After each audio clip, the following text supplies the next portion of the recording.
ये वीडियो किसी की धार्मिक भावनाओं को ठेस पहुंचाने के लिए नहीं लिखी गई है, अपितु इसका उद्देश्य लोगों को जागरूक करना है। वैसे तो सबसे ज्यादा नॉनवेज अगर किसी भी धर्म के लोग खाते हैं तो वो मुसलमान ही होते हैं।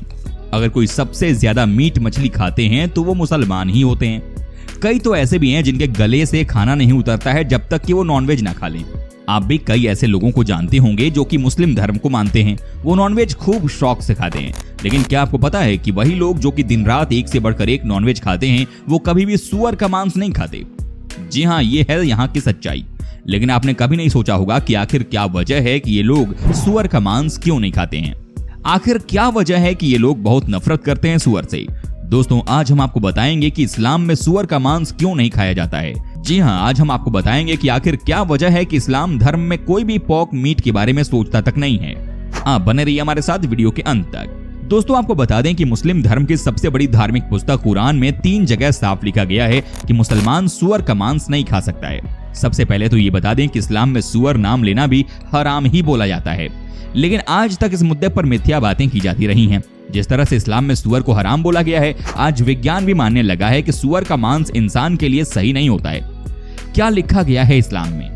इस्लाम में सूअर का मांस कुरान के स्पष्ट प्रमाण के द्वारा हराम किया गया है और अल्लाह ताला का ये कथन है, तुम्हारे लिए खाना हराम किया गया मुर्दा, खून, सूअर का मांस और वो खाना जिस पर अल्लाह के अलावा किसी और का नाम लिया गया हो।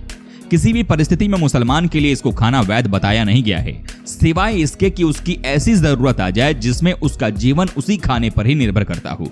वैसे शरीयत ग्रंथों में भी सूअर के मांस को हराम किए जाने की किसी विशिष्ट कारण का उल्लेख तो नहीं है। इसके बारे में केवल अल्लाह ताला का ये कथन है कि ये निश्चित रूप से गंदा, अशुद्ध और अपवित्र है।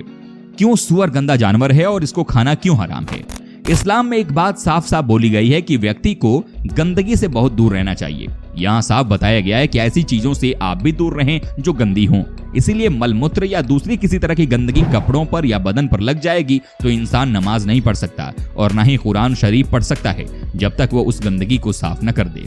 सूअर इंसानों और जानवरों की गंदगी खाता है। ये जानवर जैसा कि सभी प्रकार के मल खाता है, तो इससे ये एक अपवित्र जीव बन जाता है। इसलिए इस्लाम में इसको हराम बोला गया है। सूअर से होती हैं खतरनाक बीमारियां। हाल ही में कुछ डॉक्टर्स ने बताया है कि सूअर खाने वालों को 57 किस्म की घातक बीमारियां हो सकती हैं। अभी विश्व में जो H1N1 जैसा खतरनाक वायरस चल रहा है, उसकी वजह यही जीव है। सूअर में होते हैं खास तरह के कीड़े। सूअर में खास तरह के कीड़े होते हैं जो इंसानी शरीर में नहीं जाने चाहिए। ये कीड़े खून में अंडे देते हैं और फिर वो अंडे बाकी पूरे शरीर में फैल जाते हैं। ये अगर दिमाग में चले जाएं तो इंसान की मौत भी हो सकती है। सबसे बेशर्म जीव बोला जाता है इसे। कहते हैं हम जिस तरह का भोजन करते हैं उसका असर हम पर जरूर पड़ता है। सूअर सबसे बेशर्म जीव है। केवल यही एक ऐसा जानवर है जो अपने साथियों को बुलाता है कि वे आएं और उसकी मादा के साथ यौन इच्छा पूरी करें। अब अंतिम बात बेशक आपको अजीब लग सकती है, लेकिन आज विज्ञान भी कहने लगा है कि सूअर का मांस इंसान को नहीं खाना चाहिए। शायद पश्चिमी देश वाले इस्लाम की इस बात को स्वीकार करते तो शायद विश्व कई तरह की बीमारियों से बच सकता था। साथ ही दोस्तों, ये भी माना जाता है कि सूअर का मांस खाने से शरीर में कम से कम 70 विभिन्न प्रकार के रोग हो सकते हैं। एक व्यक्ति के पेट में कई प्रकार के कीटाणु हो सकते हैं, जैसे round worm, pin worm, hook worm इत्यादि। उनमें सबसे अधिक घातक टाइनिया सोलियम कहलाता है। सामान्य रूप से इसे टेप वर्म भी कहा जाता है। ये बहुत लंबा होता है और आंत में रहता है। इसके अंडे रक्त प्रवाह में मिलकर शरीर के किसी भी भाग में पहुंच सकते हैं। यदि ये मस्तिष्क तक जा पहुंचे तो स्मरण शक्ति को बहुत हानि पहुंचा सकते हैं। यदि दिल में प्रवेश कर जाएं तो दिल का दौरा पड़ सकता है। आंख में पहुंच जाएं तो अंधा कर सकते हैं। जिगर में घुसकर पूरे जिगर को नष्ट कर सकते हैं। इसी प्रकार शरीर के किसी भाग को हानि पहुंचा सकते हैं। पेट में पाया जाने वाला एक अन्य रोगाणु ट्रिचुरा लिकुरासी है। ये एक सामान्य भ्रांति है कि यदि सूअर के मांस को भली भांति पकाया जाए तो इन रोगाणुओं के अंडे नष्ट हो जाएंगे। अमेरिका में किए गए अनुसंधान के अनुसार ट्राइक्योरा से प्रभावित 24 व्यक्तियों में 20 ऐसे थे जिन्होंने सूअर का मांस अच्छी तरह पकाकर खाया था। इससे पता चला कि सूअर का मांस अच्छी तरह पकाने पर सामान्य तापमान पर भी उसमें मौजूद रोगाणु नहीं मरते, जो भोजन पकाने के लिए पर्याप्त माना जाता है। सूअर के मांस में चर्बी बढ़ाने वाला तत्व होता है। सूअर के मांस में ऐसे तत्व बहुत कम होते हैं जो मांसपेशियों को विकसित करने के काम आते हों। इसकी विपरीत ये चर्बी से भरपूर होता है। ये वसा रक्त नलिकाओं में एकत्र होती रहती है और अंततः अत्यधिक दबाव यानी हाइपरटेंशन और हृदयाघात का कारण बन सकती है। अतः इसमें कोई आश्चर्य नहीं कि 50% से अधिक अमेरिकियों को हाइपरटेंशन का रोग लगा हुआ है। सूअर संसार के समस्त जानवरों से अधिक घिनौना जीव। सुअर संसार में सबसे अधिक घिनौना जानवर है। ये गंदगी, मैला इत्यादि खाकर गुजारा करता है।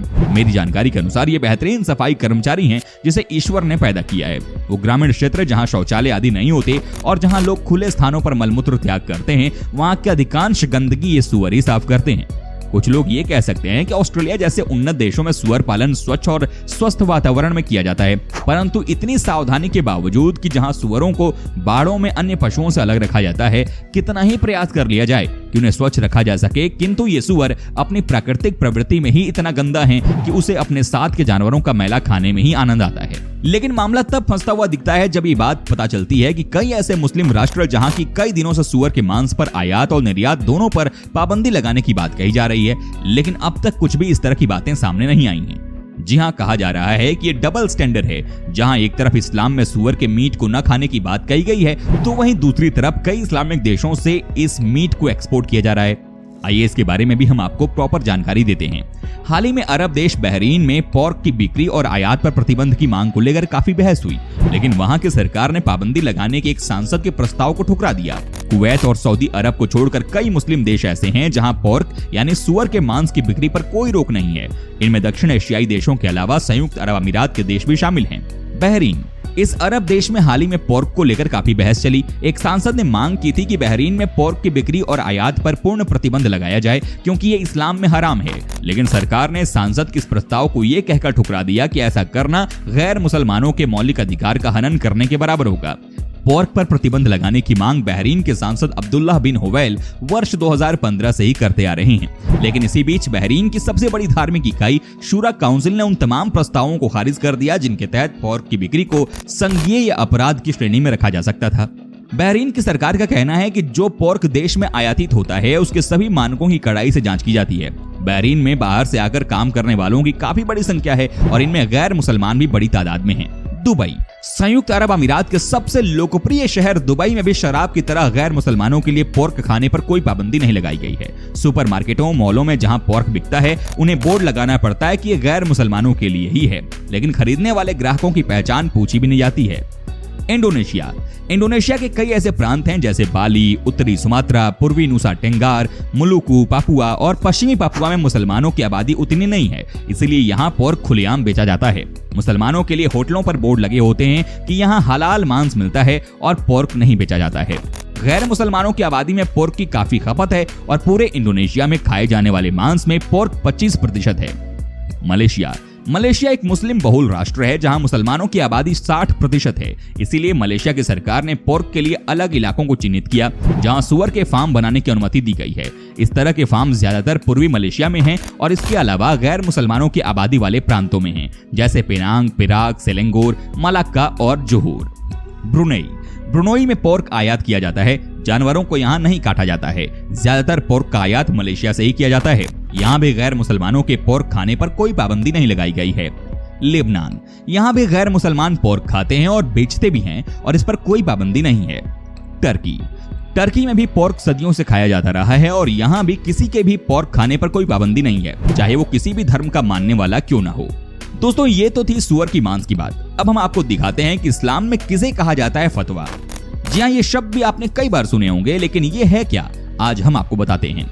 आसान शब्दों में कहा जाए तो इस्लाम से जुड़े किसी मसले पर कुरान और हदीस की रोशनी में जो हुक्म जारी कर दिया जाए वो फतवा है। पैगंबर मोहम्मद ने इस्लाम के हिसाब से जिस तरह से अपना जीवन व्यतीत किया उसकी जो प्रामाणिक मिसालें हैं उन्हें हदीस कहते हैं। यहाँ ये बात भी साफ कर देनी जरूरी है कि फतवा हर मौलवी या इमाम जारी नहीं कर सकता है। फतवा कोई मुफ्ती ही जारी कर सकता है। मुफ्ती बनने के लिए शरिया कानून, कुरान और हदीस का गहन अध्ययन जरूरी होता है।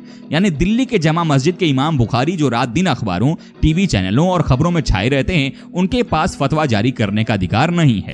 शरिया कानून से चलने वाले देशों में ही फतवे का लोगों की जिंदगी पर कोई असर हो सकता है, क्योंकि वहां इसे कानूनन लागू कराया जा सकता है। चूंकि भारत जैसे मुल्क में इस्लामी कानून को लागू करवाने के लिए किसी तरह की कोई व्यवस्था नहीं है, इसलिए फतवे बेमानी हैं। ज्यादा से ज्यादा किसी मुफ्ती की राय है। इस तरह की अफवाह को कई लोगों ने मुसलमानों को बदनाम करने की साजिश के तौर पर देखा। वैसे पहले भी ऐसी अफवाहें फैलाई जाती रही हैं। हालांकि इस बात से इनकार नहीं किया जा सकता है कि कुछ मौलवियों ने इसका गलत इस्तेमाल किया है। जैसे एक मामले में बलात्कार हुई एक महिला को आदेश जारी कर ससुर से ही शादी करवा दी गई। दोस्तों, कहा जाता है कि हर धर्म की अपनी कहानी होती है। जी हाँ, हर धर्म के लोग अलग विचार के होते हैं। इतना ही नहीं, सबकी अपनी अपनी सोच होती है। अब आपने इस्लाम धर्म में ही देख लिया, कहां एक तरफ कहा जाता है कि इस्लाम में पोर्क यानी कि सूअर का मांस खाना बहुत गलत है, हराम है, लेकिन वहीं दूसरी तरफ कुछ ऐसे इस्लामिक देश भी हैं जो कि इस तरह के मांस को दुनिया के दूसरे देशों में बेच रहे हैं। ये कैसे हो सकता है? क्या ये गलत नहीं है? दोस्तों उम्मीद करता हूं कि आपको हमारा ये एपिसोड पसंद आया होगा। साथ ही दोस्तों अगर आपको इस वीडियो पर कोई राय देनी है तो आप हमें कमेंट कर सकते हैं, हमें आपके कमेंट का रहता है इंतजार। और हाँ, अगर आप हमारे चैनल पर नए हैं तो प्लीज चैनल को सब्सक्राइब जरूर कर दीजिएगा, क्योंकि हम आपके लिए रोज इस तरह के वीडियो बनाते रहते हैं। दोस्तों अपना ख्याल रखिएगा, मिलेंगे अगले एपिसोड में, तब तक के लिए take care and bye bye.